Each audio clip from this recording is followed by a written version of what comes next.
काजर घूमर और मजीठी, सब गुण पूरन सबे अनूठी। नित्य लीला में तो हरिराय जी कहते हैं कि प्रभु जैसे अलौकिक हैं वैसे प्रभु की गायें भी अलौकिक हैं। समग्र लीला परिकर अलौकिक है। काजर घूमर और मजीठी, सब गुण पूरन और सबे अनूठी, ऐसी प्रभु की गाय। वेणु के नाद द्वारा जब प्रभु सुधा का वर्षण करते हैं तब ये गायें अपने कर्ण को पुट बनाकर, दौना बनाकर उस सुधा का रसपान करती है और पी हुई सुधा दुग्ध रूप से प्रसाद में, वह दुग्ध भी साधारण नहीं, वही सुधा का अमृत उसमें भी मिला हुआ है। इसलिए मधुराष्टक में महाप्रभु जी ने कहा गावो मधुरा। ये गाय भी प्रभु के उन माधुर्य भावों को जानती और इसलिए वह भी सेवा में सहायक है, लीला में सहायक है। और बड़े बड़े भक्त संत महात्माएं जब उनसे पूछा गया कि आपको प्रभु के कौन से स्वरूप में अधिक प्रीति है, तब हमारे गोपाल दास ने तो कहा, ते पद क्या देख शूझे गोधन पूठे धारे जय सुंदरी मुख सुबह पानी वारंवार अधारे जी। कौन से चरणारविंद तुम्हें अधिक प्रिय है? वह रास में नाचते हुए, वह कालिये नाग की पड़ाओं में नाचते हुए, वो सखाओं के साथ माखन चोर कर भागते हुए। गोपाल दास ने तो कहा, जब गायों को चराते हुए प्रभु जब पीछे पीछे जाते हैं, मुझे तो उन्हीं चरणारविंद में आसक्ति। ते पद क्या रे देख शू जे गोधन पूठे। जब आप गायों के पीछे जाते हो तब आप गुरु बन जाते हैं। आप मुझे तो कहते हैं जैसे गो यानी इंद्रियां और भटकती हुई संसार में इंद्रियों को जब गुरु का संगम होता है, जब गुरु का सानिध्य प्राप्त होता है, तब वह भगवान की परख करते हैं। वैसे ही संसार रूपी वन में भटकती गौ रूपी इंद्रियां भगवान उनको चराते हुए इकट्ठी कर कर नंदालय की गौशाला में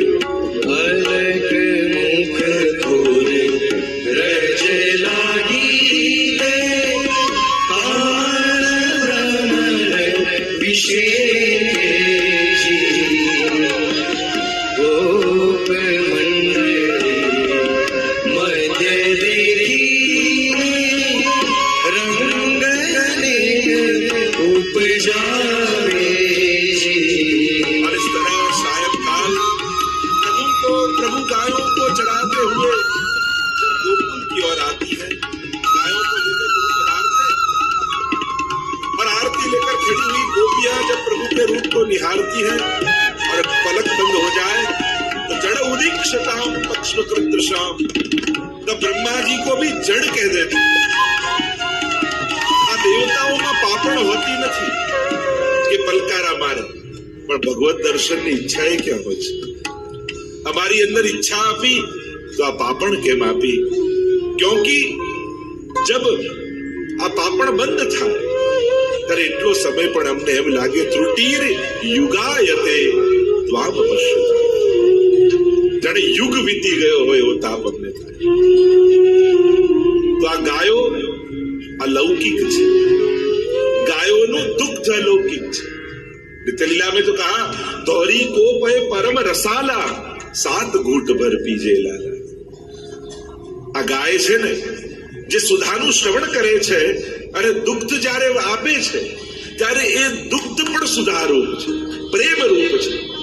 કારણ કે આ જગતમાં પ્રેમનું સાકાર કોઈ સ્વરૂપ હોય તો એ દૂધ છે।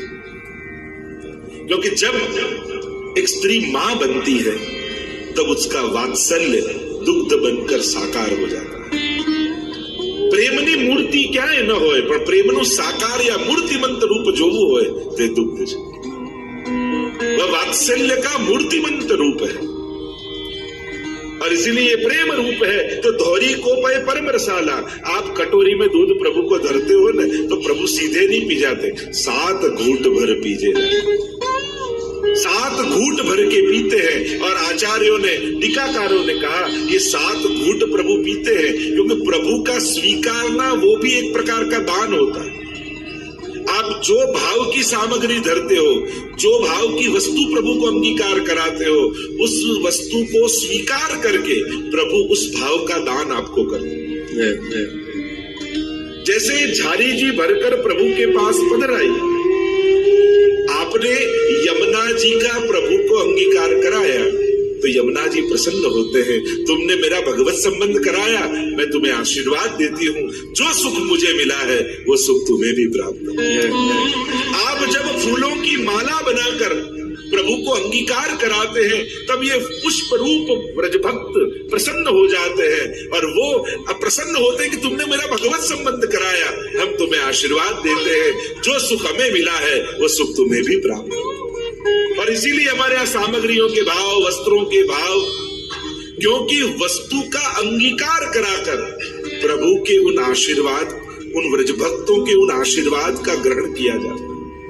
क्योंकि कृष्ण भक्ति में सीधे कृष्ण की कृपा काफी नहीं है, यहाँ पहले व्रज भक्तों की कृपा प्राप्त करनी पड़ती है, फिर प्रभु कृपा करते हैं. तो इन व्रज भक्तों की कृपा प्राप्ति के लिए हम उन वस्तुओं का अंगीकार कराते हैं. तो ये प्रकार पुष्टि मार्ग का है. तो जब प्रभु 7 घूंट भर पी के दुग्धपान करते हैं तो 7 अवस्थाओं का प्रेम की उसका दान करते हैं. प्रेम, आसक्ति, व्यसन, आवेश, प्रवेश, त्रपा और मूर्छा, ये 7 भक्ति की जो अवस्थाएं हैं उनका दान प्रभु 7 घूंट भर पीजे लाला, 7 घूंट पीकर दान करते. तो ये मूर्तिमंत भक्ति का स्वरूप है दुग्ध. और हमारे श्रीनाथ जी बाबा का दर्शन जो कर रहे हैं, स्वरूप महात्म्य का दर्शन, उसमें एक प्रकार ये भी आता है. जो स्वरूप भावना की चर्चा पहले दिन से हम कर रहे हैं कि श्रीनाथ जी के स्वरूप का भाव क्या, तो अनेक प्रकार के भाव हमने देखे श्रीनाथ जी के स्वरूप का और उनकी पीठिका के चिन्हों का. तो उन भावों के क्रम में, स्वरूप महात्म्य के क्रम में एक ये भाव भी बताया कि हमारे जो श्रीनाथ जी बाबा हैं वो मूर्तिमंत प्रेम लक्षणा भक्ति का स्वरूप है. मूर्तिमंत प्रेम लक्षणा भक्ति, नवधा भक्ति प्रकट रूप से आपको देखनी हो, 9 भी नहीं कहूंगा, 10धा भक्ति. क्योंकि श्रवणम कीर्तनम विष्णु हो, स्मरणम पाद सेवनम, अर्चनम वंदनम दास्यम, सख्यम आत्मनिवेदनम, ये नवधा भक्ति. और महाप्रभु जी कहते हैं 10वीं भक्ति, जब ये नवधा भक्ति फलरूप हो जाती है तब प्रभु प्रेम लक्षणा भक्ति का दान करते हैं. तो ये प्रेम लक्षणा भक्ति का मूर्तिमंत स्वरूप हमारे श्रीनाथ जी बाबा है और नवधा भक्ति उनकी कंदराओं में विराजमान. श्रवणम, श्रवण भक्ति नवधा भक्ति के पूरे क्रम में बताया. श्रीनाथ जी बाबा की कंदरा में एक सर्प का चिन्ह है और सर्प का एक नाम है चक्षुश्रवा. हमारे यहाँ पल्ला के पदों के उल्लेख में भी आता है कि जब चंदन का पल्ला आता है तो चक्षुश्रवा को प्रिय पालना, ऐसा पद भी आता है. तो चक्षुश्रवा मतलब सर्प के कान नहीं होते, वो आंख से सुनता है, इसलिए उसे कहा जाता है चक्षुश्रवा, जो आंख से सुने. और उसको प्रिय क्या है तो कि चंदन. तो चक्षुश्रवा को प्रिय पालना यानी चंदन का पल्ला. तो सर्प का जो चिन्ह है श्रीनाथ जी की कंदरा में वो श्रवण भक्ति का द्योतक है. जब आप श्रीनाथ जी बाबा के दर्शन करते हो और सर्प का दर्शन करो तो ठाकुर जी आपको श्रवण भक्ति का दान देते हैं. भक्ति का प्रारंभ श्रवण से होता है और भक्ति, ये नवधा भक्ति साधन रूप भी है और यही नवधा भक्ति फल रूप भी हो जाती है. साधन रूप सुनो तो भाव हो, ये साधन. और फलरूप यही श्रवण भक्ति। ऐसा भाव प्रकट हो चुका है, अब प्रभु की कथा सुने बिना रहा ही नहीं जाता। ये फलरूप श्रवण, वही श्रवण साधन रूप भी होता है। भक्ति पाने के लिए करो तो साधन रूप, और भक्ति पा ली और जब फलात्मक ढंग से उसको स्वीकारो तो फल रूप हो जाए। कीर्तन भक्ति, दूसरी भक्ति है श्रवणम कीर्तनम। तो श्रीनाथ जी बाबू की कदरा में जो सुखदेव बैठा है वह हमारे सुखदेव जी है। वो कीर्तन भक्ति के सूचक है, क्योंकि ये लीला सुख अहर्निश भगवत लीला का गुणगान करता रहता है। तो महाप्रभु जी आज्ञा करते हैं, गुणगाने सुखावाप्ति गोविंदस्य प्रजायते यथा तथा सुखादीनाम नैवात्मनि कुतोन्यतः।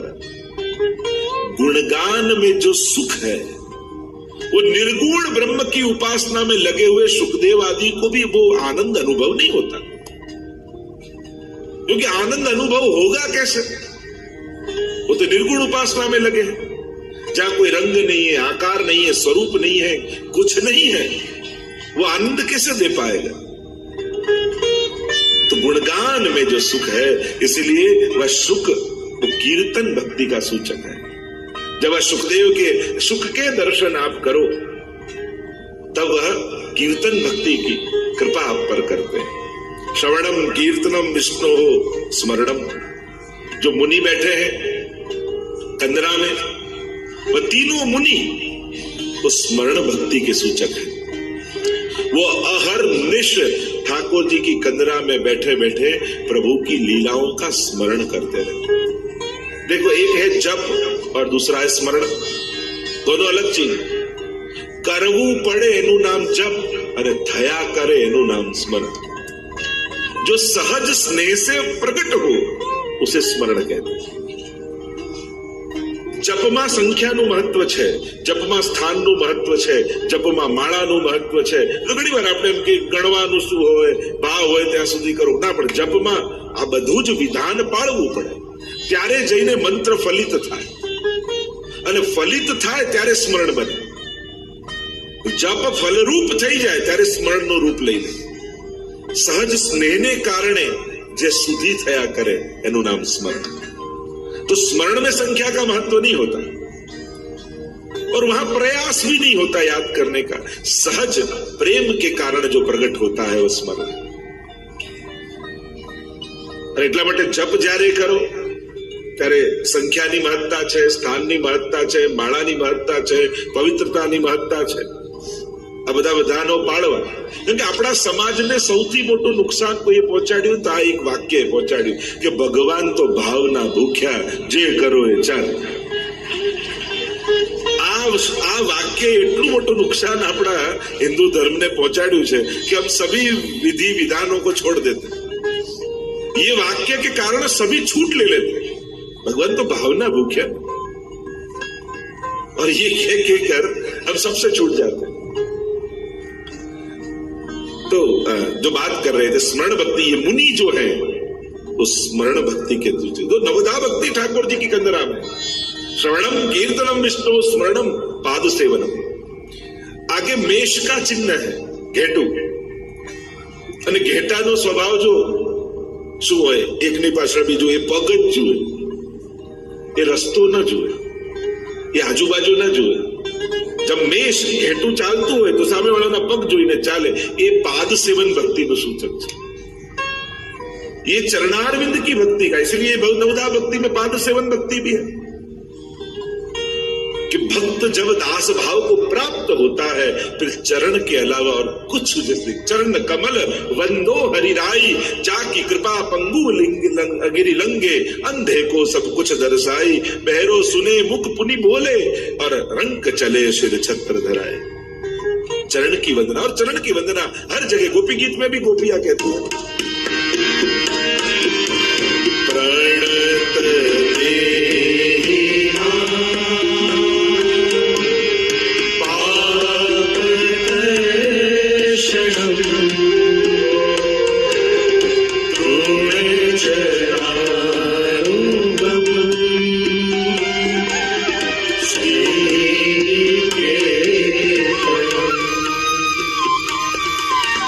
फणी फणाति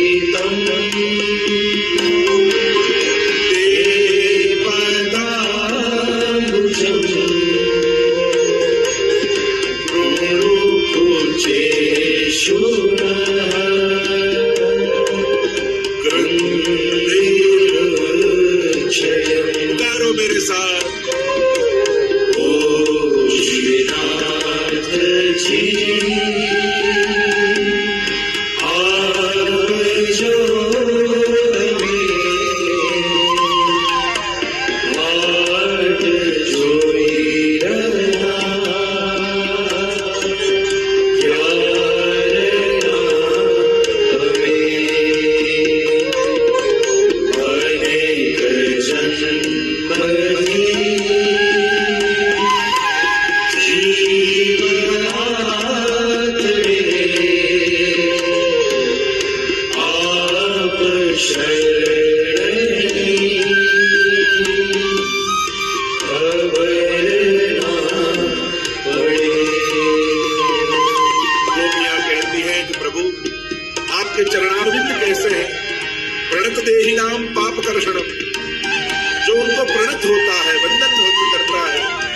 समस्त पापों का कर्षण करने, थोड़े चरानुगम गायों के पीछे पीछे जाने वाले, श्रीनिकेतनम लक्ष्मी जी के निवास रूप है, फणिफणार्पितम काली नाग की फणाओं पर पधराए हुए, ते पदाम्बुजम वह आपके चरणारविंद आप हमारे हृदय पर पधराइए, पाद सेवन भक्ति।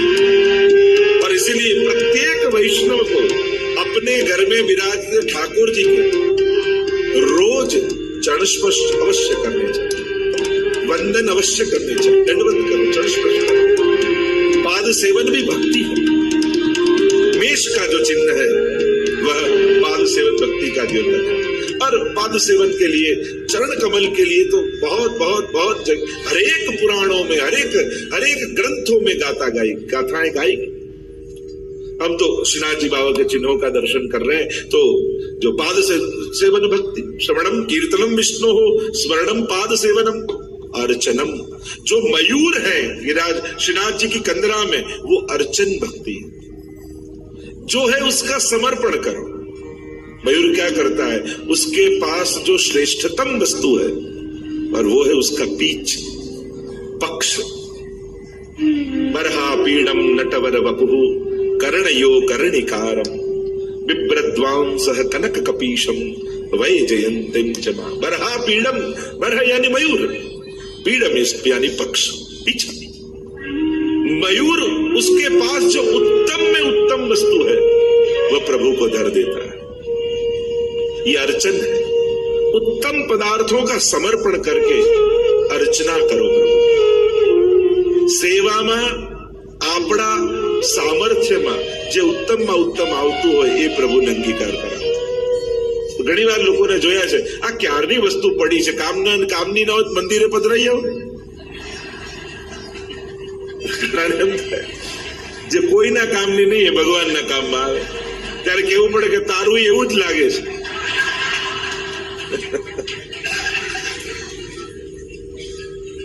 जो आपके सामर्थ्य के अनुसार, सामर्थ्य केवल जल धरने का है तो जल धरो, पर इतना ही सामर्थ्य हो तो, और 56 भोग का है तो 56 भोग आरोगा। आपका जैसा सामर्थ्य है ऐसा समर्पण होना चाहिए। समर्पण कभी किसी का अनुकरण करके नहीं होता है, अर्चना कभी किसी का अनुकरण करके नहीं होता है। अनन्यता और समर्पण ये अनुकरण की बात नहीं, अनन्यता का भी अनुकरण नहीं होता। अनन्यता प्रेम की शर्त नहीं है, ये प्रेम का स्वभाव है, ये नेचर है प्रेम का। किसी का होना ये प्रेम में सर्वोच्च अवस्था है। ત્યારે પછી વ્યવહાર ના જોવાય કે લો આનું કરશો ને આને નહીં। પ્રેમની ઊંચાઈ એમાં જ છે જ્યારે જેને પ્રેમ કરીએ એના થઈ જઈએ અને એના જ થઈને રહીએ, उसी में तो प्रेम का गौरव है। व्यवहार से ऊपर उठ जाए वह प्रेम, और जो व्यवहार में है वो करुणा है, दया है। प्रेम तो बड़ी ऊंची चीज। तो अर्चन भक्ति, मयूर अर्चन भक्ति का द्योतक है। अपने उत्तम में उत्तम उनके पक्ष है, पीछा है, उसका समर्पण करता है। आगे श्रवणम कीर्तनम विष्णु हो, स्मरणम पाद सेवनम अर्चनम वंदनम। ये जो शेष जी हैं, शेष नाग है, वह वंदन भक्ति का सूचक है। सदा प्रभु के चरणारविंद में वंदन करते रहते हैं। प्रभु शेष सैया पर पड़ते, ये वंदन भक्ति है। श्रवणम कीर्तनम विष्णु स्मरणम पाद सेवनम अर्चनम वंदनम दास्यम। आगे नवदा भक्ति में आया दास्य भक्ति, जो गाय है, क्योंकि दो गाय हैं, एक दास्य भक्ति का सूचक है और दूसरी गाय जो है वो आत्मनिवेदन भक्ति का सूचक है। ये दो गायों का भाव बताए। दास्य भक्ति का सूचक मतलब दास्य यानी जहां स्वामी ले जाए वहीं जाना, ये दासता है। स्वतंत्र परिभ्रमण जहां मिट जाए और केवल उसका अनुसरण होने लगे, ये दास भाव है। तो गाय ऐसा करती, जहां जहां ठाकुर जी लेके जाते वहीं जाती। आगे गाय पाछे गाय, इत गाय उत गाय, गोविंद को गायन में ही बस वो ही भाव है। और आत्मनिवेदन, जिसने अपना सर्व समर्पण कर दिया है। ये गाय इसलिए कर्ण पुटई ही भी बनते हैं। वेणु गीत में कहा कि जब प्रभु वेणुनाद करते हैं प्रभु, तब दोना बनाकर बस सुधा का पान करते। कान को दोना बनाया, वाटकी न बने। वाटकी मत आजे दूध पिए ने काले धोई ने छासे पिए, पर दो ना, जिसमें एक बार एक ही रस पिया जाता है, वही उसको कहते हैं दो ना। और कान को दोना बनाया कि आज भगवत रस पिया है, अब इसी कान से कभी संसार का रस नहीं पिएंगे। हमारा तो आत्मनिवेदन सिद्ध हो चुका है, सर्व समर्पण हो चुका है। और आखिरी जो दास्य भक्ति और साख्य भक्ति की बात कही, सिंह जो सिंह का सूचक है वह साख्य भक्ति का सूचक है। तो इस प्रकार जो अपन चर्चा कर रहे थे, नवधा भक्ति प्रभु के कंदरा में विराजती है। ये एक एक चिन्ह नवधा भक्ति के प्रतीक है और प्रभु स्वयं प्रेम लक्षणा भक्ति के प्रतीक है। गोसाई जी की गाथाओं के बिना श्रीनाथ जी का चरित्र अधूरा है। एक दूसरे से ऐसे संलग्न है, तो साथ साथ में ये गाथाएं गाई जाएंगी जो कल हम देख रहे थे। श्री गोसाई जी का प्रागट्य हुआ है और यहां पूरणमल क्षत्रिय ने जब से नींव खोदी गई मंदिर की और परिश्रम करने गए, दक्षिण में धन कमा कर लाए और 20 साल बाद ज्यारथी पायो खोदायो एना 20 वर्ष પછી શ્રીનાથજીનું મંદિર બન્યું गिरिराज। वहां मंदिर का निर्माण पूर्ण हुआ है। श्री महाप्रभु जी को समाचार मिले हैं, श्री महाप्रभु जी पधारे हैं। विक्रम संवत 1575 और अक्षय तृतीया का वह परम पावन दिन निर्धारित થયું છે કે નૂતન નંદા નૂતન મંદિરમાં શ્રીનાથજી બાવાને પાટે પધરાવીશું અક્ષય તૃતીયાના દિવસે। અને ચારે બાજુ સમાચાર પહોંચી ગયા છે। અનેક અનેક વૈષ્ણવો વ્રજવાસીઓ દર્શન કરવા માટે મંદિરમાં ઉમટ્યા છે। આખો ચોક ભરાયો છે। નવા નૂતન મંદિરને બધા જોઈ રહ્યા છે। સુંદરમાં સુંદર મંદિર સિદ્ધ થયું છે। નિજ મંદિરમાં શ્રીનાથજી બાવા મલકાઈ રહ્યા છે। શ્રીનાથજી બાવાને પાટે પધરાવવામાં આવ્યા અને જ્યાં કિવાડ ખુલ્યા છે અને જય ઘોષ ચારે બાજુ થવા લાગ્યા, સ્તુતિઓના નાદ વાગવા लाग्या, બધાઈના ગાન કરવા માટે કુંભનદાસ અને સુરદાસજી સામે બિરાજ્યા છે। જાજ પખાવજ વાગી રહી છે, જય ઘોષ થઈ રહ્યો છે।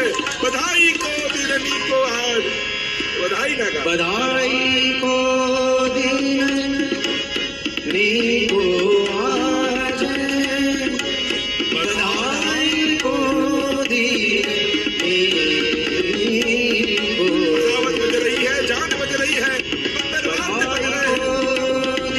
बधाना हृदय में आनंद उमड़ी રહ્યો છે। हमारा श्रीनाथजी बाबा नव मंदिर से बधाई को दिननी को। કેસરી વસ્ત્રો શ્રીનાથજી બાબાએ ધારણ કર્યા, ફૂલે પાગ બાંધી છે, જોડ ધરાવ્યો છે, સુંદર થાલી પૂજનની તૈયાર રાખી છે, કુમકુમ ઘોરી અને શ્રીનાથજી બાબાને પાટોત્સવનું તિલક મહાપ્રભુજીએ કર્યું છે। બોલો ગોવર્ધન नाद की जय, नंदगन जसमती जायो है, लाल भाव तुम जी को आज,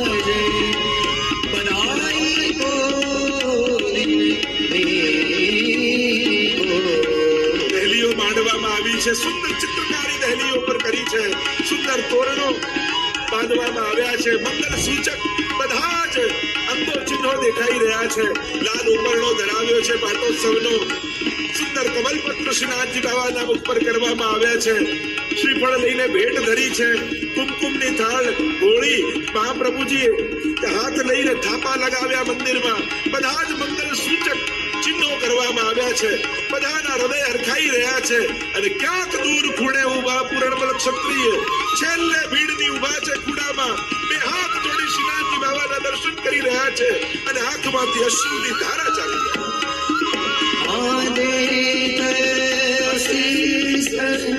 सकल गोपी जन चिरंजीव कोटि बलि सो जय हो जय हो जय हो ना सब परमानंद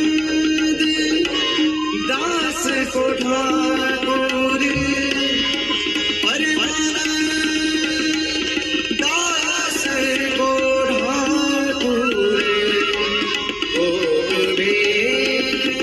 जगदीशो बधाई को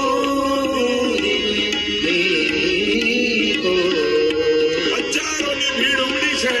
હરખાઈ રહ્યા છે વૈષ્ણવ. અને શ્રીજી નૂતન મંદાલયમાં બિરાજ્યા, નૂતન મંદિરમાં બિરાજ્યા. અને શ્રીનાથજી બાબા મરકી રહ્યા, પ્રસન્ન થઈ રહ્યા છે. એવી શોભા, એવી આભા લાગે છે. બધાના ચિત્ત ચોરાઈ રહ્યા છે. નાચી રહ્યા છે, બધા કૂદી રહ્યા છે, નંદ મહોત્સવનો આનંદ માણી રહ્યા છે. પણ પૂર્ણબલ ક્ષત્રિય છેલ્લે ઉભા વર્ષોથી જે ઘડીની પ્રતીક્ષા કરતા હતા, વર્ષોથી કોઈ મનોરથ આપણા મનમાં હોય અને શ્રીનાથજી એને આનંદથી પૂર્ણ કરે. શરણાગતિનું સ્મરણ કરશો તો ઠાકોરજી સર્વ સંકટોમાંથી. અક્ષય દિવસ છે અને અક્ષય તૃતીયાનો દિવસ છે એટલે સુંદર બલિયાગીરી પર્વતથી ચંદનો મંગાવવામાં આવ્યા છે. અને ચંદનને ઘોંટવામાં આવ્યા, ગુલાબજળ મિશ્રિત કરવામાં આવ્યું છે. અને જ્યાં રાજભોગના કિવાડ ખુલ્યા, ચંદન ધરાવવા માટે મહાપ્રભુજી અગ્રસર થયા છે. ચંદનની ગોળીઓ તૈયાર કરી છે 5. જમણા હાથમાં, ડાબા હાથમાં, જમણા ચરણ, ડાબા ચરણ અને હૃદયમાં પધરાવી છે. અક્ષય તૃતીયા, અક્ષય લીલા. अक्षय तृतीया अक्षय लीला नवरंग गीधर તાપને સમાવવા માટે સુંદર ઉપચારો કરવામાં આવે છે. ગુલાબજળનો છંટકાવ કર્યો છે. ચારે બાજુ ખસના પડદા લગાવ્યા. મહાપ્રભુજીએ સુંદર પંખો હાથથી લઈ શ્રીનાથજી બાબાને પંખો કરી રહ્યા છે. બધા વૈષ્ણવ હરખાઈ રહ્યા છે. પ્રભુ ચંદન ધરાવે છે. મહાપ્રભુજી એના દર્શન વૈષ્ણવ કરી રહ્યા છે.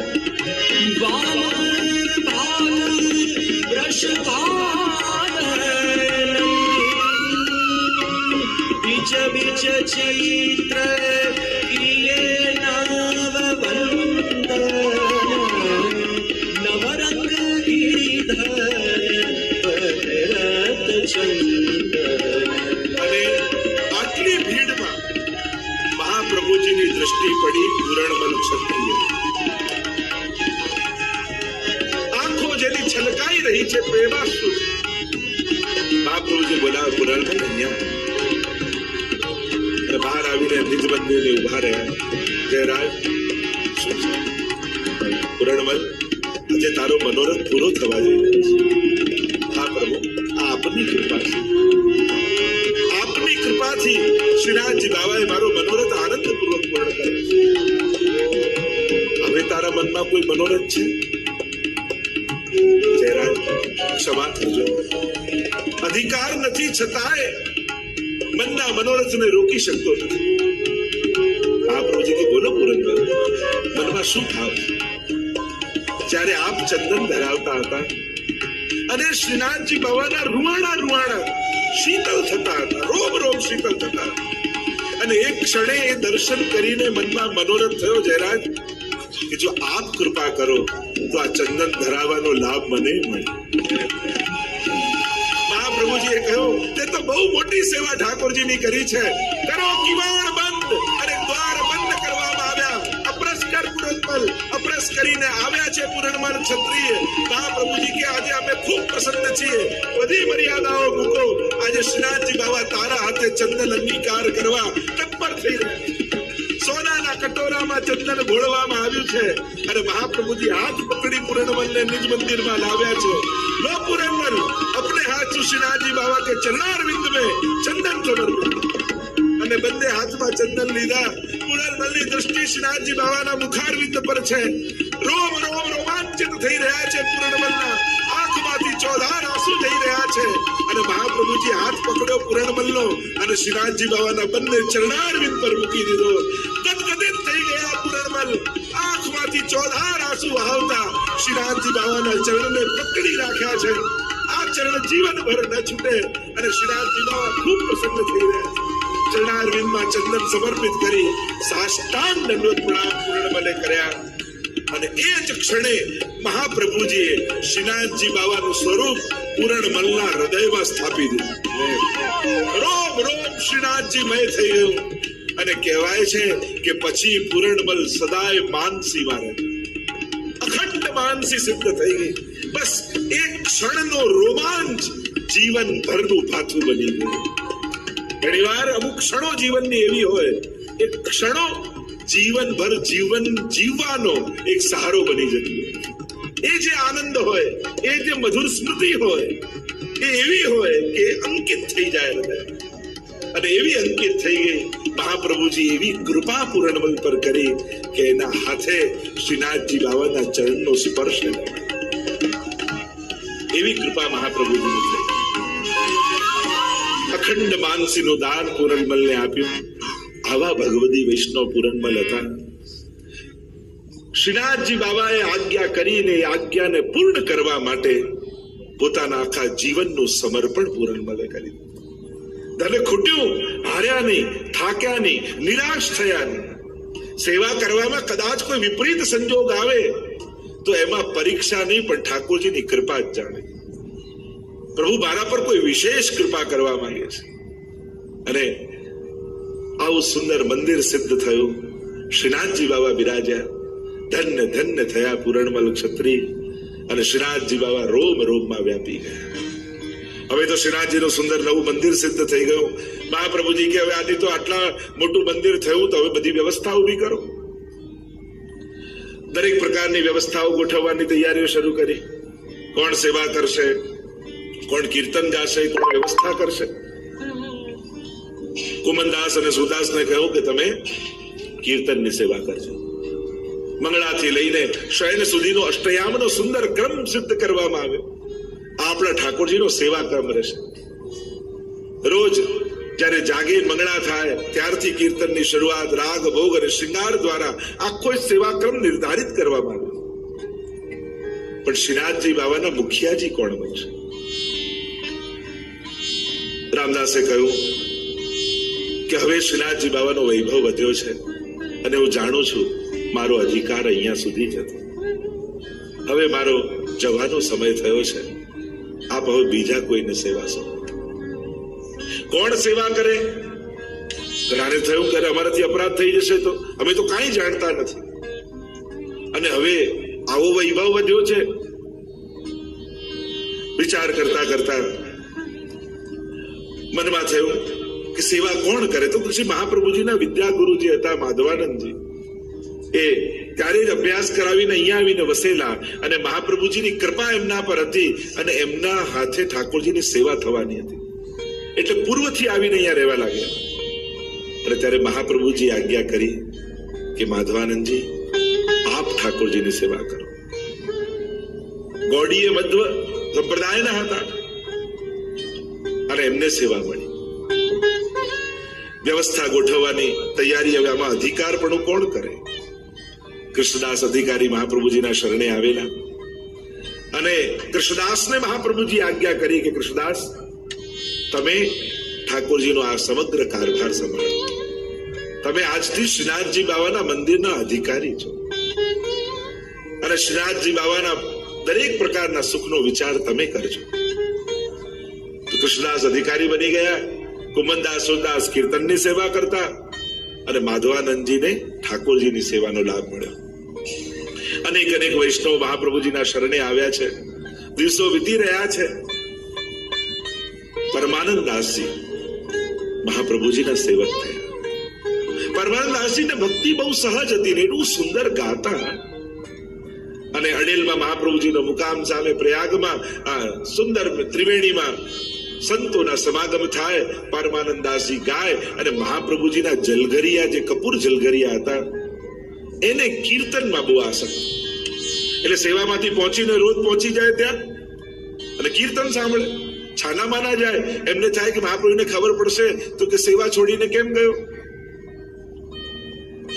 અને એવી કૃપા થઈ, એક દિવસ તો પરમાનંદદાસજીને નવનીતલાલ પોતે, નવનીત પ્રિયાજી આ જલગરિયાની ગોદમાં બેસીને સાંભળતા હોય એવા દર્શન થાય. મહાપ્રભુજીના શરણે આવ્યા છે પરમાનંદદાસ. અનેકવિધ પ્રકારની બાલ લીલા આદિ પરમાનંદદાસજી ગાઈ છે. બ્રહ્મ સંબંધ થયા, શ્રીનાથજી લઈ ગયા. જ્યાં શ્રીનાથજી લઈ ગયા, અને પદ સાહિત્યમાં તો અનેક પ્રકારના પદ છે, પણ જ્યારે સૌથી પહેલા પરમાનંદદાસજીએ શ્રીનાથજી બાબાના દર્શન ગિરિરાજજીની ઉપર કર્યા, અને જ્યાં દ્વાર મહાપ્રભુજીએ ખોલ્યા અને જ્યાં આ શ્યામ સ્વરૂપને જોયું, એ જ ક્ષણે પરમાનંદદાસ શ્રીજીમાં આસક્ત થઈ ગયા. અને એ જ સમયે પદ ગાન કર્યું પરમાનંદદાસજીએ, મેં અપનો મન હરીસો જોર્યો, હરીસો જોર સબન સો તો. मैं अपनो मन हरिसो जोर्यो, हरिसो जोर सबन सो तोर्यो. मैं अपनो मन हरिसो जोर्यो, हरिसो जोर सबन सो तोर्यो. नाच नचो तब घूंघट कैसो, नाच नचो तब घूंघट कैसो. लोक लाज डर पटक पिछोर्यो, लोक लाज डर पटक पिछोर्यो. हरिसो जोर सबन सो तोर्यो. પરમાનંદદાસજી આસક્ત થયા શ્રીનાથજી બાબાના કીર્તનની સેવા મહાપ્રભુજીએ સોંપી. અને હવે એવો સ્નેહ શ્રીજીથી બંધાયો. અનેક અનેક પ્રસંગો પરમાનંદદાસજી આદિના, પણ અષ્ટસખાની વાર્તા વગર પણ શ્રીનાથજી ચરિત્ર અધૂરું છે. એવી એવી લીલા શ્રીનાથજી બાબાએ આ સખાઓ સાથે કરી છે. અને એક વારનો તો પ્રસંગ પરમાનંદદાસજીની વાર્તામાં આવે ને કે એક રાજાની રાણી દર્શન કરવા આવી. અને દર્શન કરવા આવી, પણ કેટલી કેટલી શરતો. હું દર્શન કરું ત્યારે કોઈ ન કરે, મારા છત્ર ચમર અને મારી બધી જ મર્યાદાઓ સાથે દર્શન કરવા જઈશ. અરે જ્યાં જગતનો નાથ વિરાજતો હોય ત્યાં ભૂમિના ટુકડાના રાજ કરનારની શું કિંમત. અને લોકો ઈચ્છે કે શ્રીજી જુએ, આ તો ત્યાં ચાદર પહેરીને જવાની વાત કરે. મહાપ્રભુજી કહ્યું ઠીક છે, એમને કરવું છે, મહાપ્રભુ તો કૃપાળુ છે. પણ આ શ્રીનાથજી બાબા કોઈનું ચલાવ્યો છે. મહાપ્રભુજી કહ્યું ઠીક છે, એ દર્શન કરતા હો ત્યારે દ્વાર બંધ રાખજો. અને દ્વાર બંધ કરવામાં આવ્યા, રાણીને અંદર લેવામાં આવ્યા. શ્રીનાથજી બાબાના દર્શન કરો, અને જ્યાં દર્શન કરતા હતા એમાં શ્રીનાથજી બાબાએ બીજું રૂપ ધારણ કર્યું. ગયા, દરવાજો ખોલી દીધો, એવી ભીડ આવી કે એકે કપડું ના રહ્યું. આ શ્રીનાથજી બાબા કોઈના મદ ચલાવી લેતા. અને પરમાનંદદાસજી સામે કીર્તન ગાય. અને જયારે આવી દશા જોઈ ત્યારે પરમાનંદદાસજી તત્કાલ કીર્તન બનાવ્યું ને કહ્યું કે કોણ યહ ખેલવે કી બાની और નંદ નંદન કાહુ કી નહીં રાખત કાની. આ કઈ રમવાની રીત છે? આપ તો કોઈની શરમ નથી રાખતા. રાણીને તો છોડો. મહાપ્રભુજી સાંભળી ગયા. કહ્યું પરમાનંદદાસ, પ્રભુની લીલામાં ક્યારે પણ શંકા નહીં કરે, અને ક્યારે પણ કોઈ પણ લીલા પ્રભુ કરે તો પ્રભુ પ્રત્યે ક્યારે પણ દોષારોપણ પ્રભુમાં નહીં કરે. કારણ કે પ્રભુની કોઈ પણ લીલામાં દોષ નથી. प्रभु तो प्रत्येक लीला आनंद से हरे लीला, वो तो आनंद के लिए, आनंद कराने के लिए, जीव के कल्याण के लिए. आ राणी નું ઠાકોરજી કલ્યાણ કર્યું, એને દીનતા પ્રગટાવી. એટલે ક્યારે એવું નહીં કેવું કે પ્રભુનો દોષ છે. વૈષ્ણવે પણ વિવેક શીખવા જેવો છે. જીવનમાં કોઈ પણ ઘટના ઘટે ક્યારે પણ દોષ ભગવાનમાં નહીં જો, પ્રભુનો વાંક નહીં કાઢો. કારણ કે પ્રભુ ક્યારેય કોઈને દુઃખ આપતા નથી, છે જ નહીં, એમની પાસે તો ક્યાંથી આપે. એ તો આનંદ રૂપ છે, સુખરૂપ છે. અને એટલા માટે મહાપ્રભુજી પોતે કીર્તનની પંક્તિ પહેલી લખી આપી, એસે મત ગાઓ પરમાનંદ દાસ કે કોણ યહ ખેલવે, એસે ગાઓ કે ભલી યહ ખેલવે કી બાની. ઠાકોરજી આપનું આ રમવાની રીત બહુ સારી છે, એવું પદ ગાઓ. ઘણે ઘણે જો મહાપ્રભુજીએ કીર્તન સાહિત્યમાં મહાપ્રભુજીનું પ્રદાન છે. સુરદાસીના પદોમાં પણ બ્રજ ભયો બહેર કે પૂત, તો જયારે નંદ મહોત્સવનું વર્ણન નંદાલયનું કર્યું ત્યાં સુધી મહાપ્રભુ શ્રવણ કરતા ગયા, પણ હવે સુરદાસજીને ગોપીઓના ઘરમાં થતા નંદ મહોત્સવના દર્શન થવા લાગ્યા અને હવે એનું વર્ણન કરવા લાગ્યા. મહાપ્રભુજીને થયું કે આ લીલા પ્રગટ ન કરાય, એટલે ગાતા હતા સુરદાસ. ત્યારે પોતે મહાપ્રભુજીએ પંક્તિ રચીને વિરામ આપ્યો કે સુન સૂર સબન કી યહ ગતિ જીન હરિચરણ ભજે. અરે સુરદાસ, બધાની આ જ ગતિ થવાની છે. જે જે ઠાકોરજીની સેવા કરે છે, પ્રભુની ચરણારવિંદનું સેવન કરે છે, એ બધાના ઘરે આવા ઉત્સવો રોજ થવાના છે.